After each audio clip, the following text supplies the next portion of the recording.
अगली जी कैसे तैयार रहेंगे? आरोज जैन। महाराज महाराज जी के चरणों में नमोस्तु नमोस्तु नमोस्तु।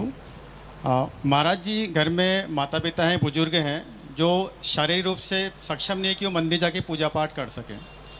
तो मैं उनके लिए मंदिर से द्रव्य की थाली लेकर आता हूँ, घर पे लेके आता हूँ, घर पे वो पूजा करते हैं और उसके बाद पुनः उस थाली को मंदिर जी में मैं रख के आता हूँ। तो महाराज जी, घर पर द्रव्य से पूजा करने में कोई दोष लगता है क्या? घर दूर है घर पास है लेकिन वो आ नहीं वो आ पाते। नहीं सकते। कोई बात नहीं, शारीरिक हाँ, पैरों में तकलीफ है तो चल नहीं सकते। कोई बात नहीं। मैं आपको एक अच्छी बात बताता हूँ। इसको किसी, आप चूंकि मेरे मंच पर हो तो जो भी प्रश्न पूछे कभी मेरे उत्तर को पंथ से या किसी व्यक्ति विशेष के लिए कभी मत लेना। मैं स्पष्ट करता हूँ, आगम में बहुत सारी व्यवस्थाएं, इसीलिए गृह चैत्यालय की व्यवस्थाएं थी। क्योंकि अब उतनी शुद्धि नहीं रही तो लोग गृह चैत्यालय नहीं रखते। जिसकी शुद्धि रहती है वो रखता है, वो करता है सब कुछ। तो इसीलिए पहले गृह चैत्यालय की व्यवस्था थी कि जब हमारा अंतिम समय आए या फिर हमारा शरीर काम न करे तो हमारे देव दर्शन बंद न हो जाए। फिर भी अब क्या किया जाए, तो घर में आप यंत्र आदि रख करके भी आराधना कर सकते हो। सिद्ध चक्र यंत्र होता है, सिद्ध चक्र यंत्र की आराधना कर सकते हैं। अभी मैं आपको एक प्रसंग बोलता हूँ। जब मैना सुंदरी का प्रसंग आता है तो अभिषेक की बात आती तो लोग कहते हो यंत्र पर किया था। तो जब वहाँ कर सकती तो कम से कम घर पे भी कर सकती है। अथवा वहाँ प्रतिमा मानोगे तो फिर तो सारे काम बन जाएंगे। तो यंत्र आदि अपन रख करके उनको देव दर्शन हो जाए। अथवा तीर्थंकरों के चरण, जो अपने गणधर परमेष्ठी उनके चरण, अथवा जो समाधिस्थ हो चुके ऐसे साधु परमेष्ठी के चरण भी आप घर पे उसकी तीर्थ वंदना कर सकते हो। जैसे सम्मेद शिखर जी जाते हैं तो वहाँ चरणों को स्पर्श करते हैं, एक ये विधि। लेकिन वो जो अगर घर में बैठ कर के भी द्रव्य से पूजा कर रहे हैं तो इसमें कोई बाधा नहीं है। उनकी परिस्थिति ऐसी है। अगर उनकी परिस्थिति विपरीत नहीं होती तो कोई बाधा नहीं थी।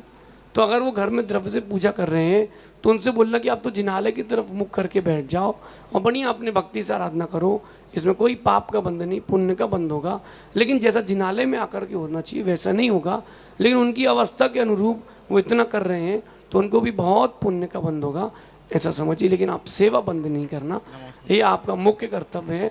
मंदिर में 1 घंटा देते हो तो 50 मिनट दे देना, आधा घंटे दे देना, लेकिन माता पिता की सेवा जितनी अधिक कर सकते हो उतनी अधिक करना। अगली जी कैसे तैयार रहेंगी? चेन्नई से श्राव्या जैन। नमोस्तु महाराज जी, नमोस्तु महाराज जी, नमोस्तु महाराज जी। महाराज जी, जब भी मैं सुबह अभिषेक करने जाता हूँ तो मैं देखता हूँ कि जैसे भगवान जी जब वेदी पे हैं तो वही पत्थर वाली वेदी थोड़ी सी आगे भी रहती है, तो लोग उस पर द्रव्य चढ़ाते हैं और बहुत सारे लोग उस पर माथा भी टेकते हैं। और जब पीछे से परिक्रमा लगाते हैं तो पीछे से छूते हुए निकलते हैं। तो वो सही है कि नहीं है? देखिए, जो वेदिका है वो श्री जी की स्थापना का स्थान है। अगर आपको दर्शन करना है भगवान के तो आप सामने से करें, पीछे से ना करें। आगम में एक बात लिखी कि मुनियों के भी दर्शन करें। कई श्रावक पीछे से आते हैं, नमोस्तु करते हो। अगर वो बड़ा आदमी है और नहीं देखा तो वो एटीट्यूड में बोलेगा, ईगो में, हमें दर्शन आशीर्वाद ही नहीं दिया महाराज जी ने। आप लोग पीछे से आते, कहीं झटके से मेरे तो गर्दन दुखती है। श्रावक मानते भी नहीं है, पीछे से आके ही दर्शन करते हैं। आप सामने से आए। आगम में पीछे से पृष्ठ की वंदना नहीं होती, आगम में सामने से ही वंदना होती है। इसलिए पीछे से हाथ लगा करके वंदना आदि नहीं, सामने से ही वंदना होती है। इसलिए पीछे से हाथ लगा करके वंदना आदि नहीं करें।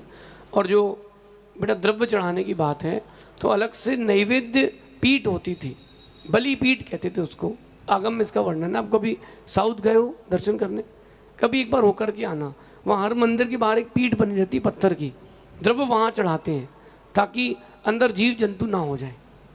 अंदर जीव हो जाएंगे तो फिर दर्शन कैसे कर पाएंगे? कोई जीव की हिंसा होगी, चींटी आएगी तो उसको खाने के लिए कोई और आएगा और उसको खाने के लिए कोई और आएगा। तो ये ऐसा वर्णन आगम में मिलता है।